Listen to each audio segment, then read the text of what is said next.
Lamartine, Guy de Maupassant. Cela lui était venu un dimanche, après la messe. Il sortait de l'église et suivait le chemin creux qui le reconduisait chez lui, quand il se trouva derrière Lamartine, qui rentrait aussi chez elle. Le père marchait à côté de sa fille, d'un pas important de fermier riche. Dédaignant la blouse, il portait une sorte de veston de drap gris et il était coiffé d'un chapeau melon à large bord. Elle, serrée dans un corset qu'elle ne lassait qu'une fois par semaine, s'en allait droite, la taille étranglée, les épaules larges, les hanches saillantes, en se dandinant un peu. Coiffée d'un chapeau à fleurs, confectionné par une modiste d'Yvetot, elle montrait tout entière sa nuque forte, ronde, souple, où ses petits cheveux follets voltigeaient, roussis par le grand air et le soleil. Lui, Benoît, ne voyait que son dos, mais il connaissait bien le visage qu'elle avait, sans qu'il l'eût cependant jamais remarqué plus que ça. Et tout d'un coup, il se dit « Non, non, c'est une belle fille tout de même que Lamartine. » Il la regardait aller, l'admirant brusquement, se sentant pris d'un désir. Il n'avait point besoin de revoir la figure, non. Il gardait les yeux plantés sur sa taille, se répétant à lui-même comme s'il eût parlé « Non, non, c'est une belle fille. » Lamartine prit à droite pour entrer à la Martinière, la ferme de son père, Jean Martin, et elle se retourna en jetant un regard derrière elle. Elle vit Benoît, qui lui parut tout drôle. Elle cria « Bonjour, Benoît !» Il répondit « Bonjour, Lamartine. Bonjour, maître Martin. » Et il passa. Quand il rentra chez lui, la soupe était sur la table. Il s'assit en face de sa mère, à côté du valet et du goujat, tandis que la servante allait tirer le cidre. Il mangea quelques cuillerées, puis repoussa son assiette. Sa mère demanda « J'ai dit que t'es indispo ?» Il répondit « Non, c'est comme une bouillie que j'aurai dans le ventre et qui m'ôte la faim. » Il regardait les autres manger, tout en coupant de temps à autre une bouchée de pain qu'il portait lentement à ses lèvres et mastiquait longtemps. Il pensait à Lamartine. C'était de même une belle fille. Et dire qu'il ne s'en était pas aperçu jusque-là, et que ça lui venait comme ça tout d'un coup, et si fort qu'il n'en mangeait plus. Il ne toucha guère au ragoût. Sa mère disait « Allons, Benoît, efforce-toi un petit peu, c'est de la côte de mouton, ça te fera du bien. Quand on n'a point d'appétit, faut s'efforcer. » Il avalait quelques morceaux, puis repoussait encore son assiette. Non, ça ne se passait point, décidément. Sur la relevée, il alla faire un tour aux terres et donna congé au goujat, promettant de remuer les bêtes en passant. La campagne était vide, vu le jour de repos. De place en place, dans un champ de trèfle, des vaches écroulées lourdement, le ventre répandu, ruminaient sous le grand soleil. Des charrues dételées attendaient au coin d'un labouret, et les terres retournées, prêtes pour la semence, développaient leurs larges carrés bruns au milieu de pièces jaunes, où pourrissait le pied court des blés et des avoines, fauchés depuis peu. Un vent d'automne un peu sec passait sur la plaine, annonçant une soirée fraîche après le coucher du soleil. Benoît s'assit sur un fossé, mit son chapeau sur ses genoux, comme s'il eût besoin de garder la tête à l'air, et il prononça tout haut dans le silence de la campagne « Pour une belle fille, c'est une belle fille. » Il y pensa encore le soir, dans son lit, et le lendemain, en s'éveillant.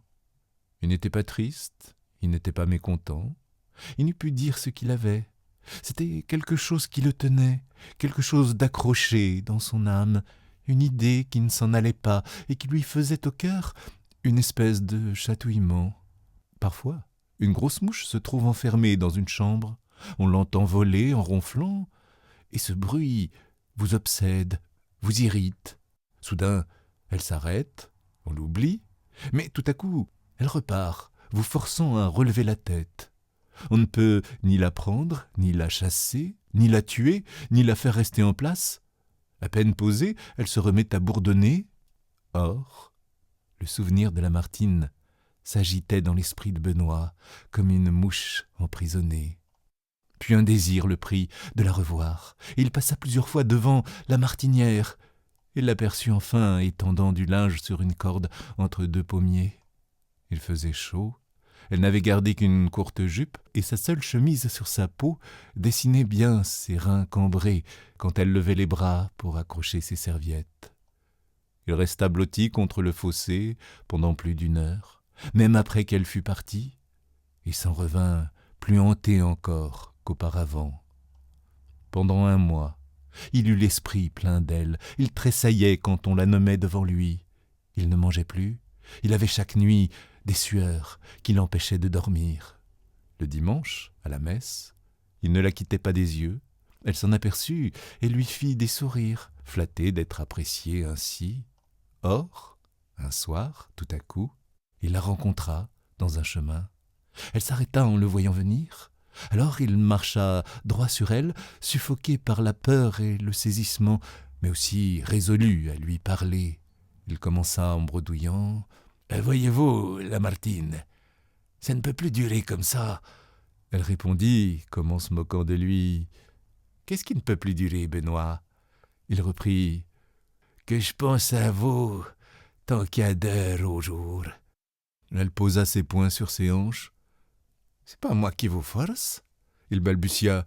« Oui, c'est vous. Je n'ai plus ni sommeil, ni repos, ni faim, ni rien. » Elle prononça très bas.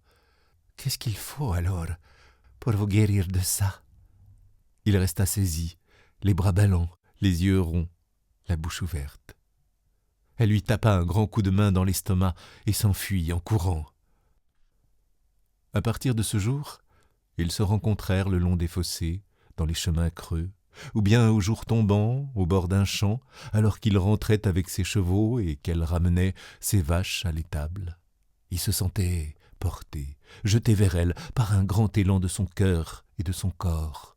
Il aurait voulu l'étreindre, l'étrangler, la manger, la faire entrer en lui. Et il avait des frémissements d'impuissance, d'impatience, de rage, de ce qu'elle n'était point à lui complètement, comme s'ils n'eussent fait qu'un seul être. On en jasait dans le pays. On les disait promis l'un à l'autre. Il lui avait demandé d'ailleurs si elle voulait être sa femme, et elle lui avait répondu « Oui ». Ils attendaient une occasion pour en parler à leurs parents. Or, brusquement, elle ne vint plus aux heures de rencontre. Il ne l'apercevait même point en rôdant autour de la ferme. Il ne pouvait que l'entrevoir à la messe le dimanche. Et justement, un dimanche, après le prône, le curé annonça du haut de la chaire qu'il y avait promesse de mariage entre Victoire Adélaïde Martin et Joséphin Isidore Valin. Benoît sentit quelque chose dans ses mains, comme si on en avait enlevé le sang. Ses oreilles bourdonnaient, il n'entendait plus rien, et il s'aperçut au bout de quelque temps qu'il pleurait dans son livre de messe. Pendant un mois, il garda la chambre. Puis, il se remit au travail. Mais il n'était point guéri, et il y pensait toujours. Il évitait de passer par les chemins qui contournaient sa demeure, pour ne point même apercevoir les arbres de sa cour, ce qui le forçait à un grand circuit qu'il faisait matin et soir. Elle était mariée maintenant avec Valin, le plus riche fermier du canton. Benoît et lui ne se parlaient plus, bien qu'ils fussent camarades depuis l'enfance. Or, un soir, comme Benoît passait devant la mairie, il apprit qu'elle était grosse. Au lieu d'en ressentir une grande douleur, il en éprouva au contraire une espèce de soulagement. C'était fini maintenant, bien fini. Ils étaient plus séparés par cela que par le mariage. Vraiment, il aimait mieux ça. Des mois passèrent, encore des mois. Il apercevait quelquefois s'en allant au village de sa démarche alourdie. Elle devenait rouge en le voyant, baissait la tête et hâtait le pas. Et lui se détournait de sa route pour ne la point croiser et rencontrer ses yeux. Mais il songeait avec terreur qu'il pouvait, au premier matin, se trouver face à face avec elle et contraint de lui parler. Que lui dirait-il maintenant, après tout ce qu'il lui avait dit autrefois en lui tenant les mains et en lui baisant les cheveux auprès des joues? Il pensait souvent encore à leur rendez-vous le long des fossés. C'était vilain ce qu'elle avait fait. Après tant de promesses, peu à peu, cependant, le chagrin s'en allait de son cœur, il n'y restait plus que de la tristesse. Et un jour, pour la première fois, il reprit son ancien chemin contre la ferme qu'elle habitait.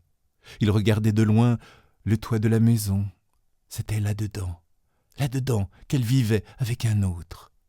Les pommiers étaient en fleurs, les coqs chantaient sur le fumier. Toute la demeure semblait vide, les gens étant partis au champ pour les travaux printaniers.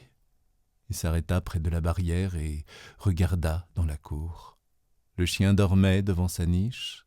3 veaux s'en allaient d'un pas lent, l'un derrière l'autre, vers la mare. Un gros dindon faisait la roue devant la porte, en paradant devant les poules avec des manières de chanteur en scène.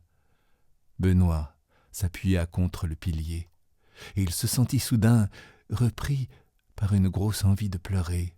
Mais, tout à coup, il entendit un grand cri d'appel qui sortait de la maison.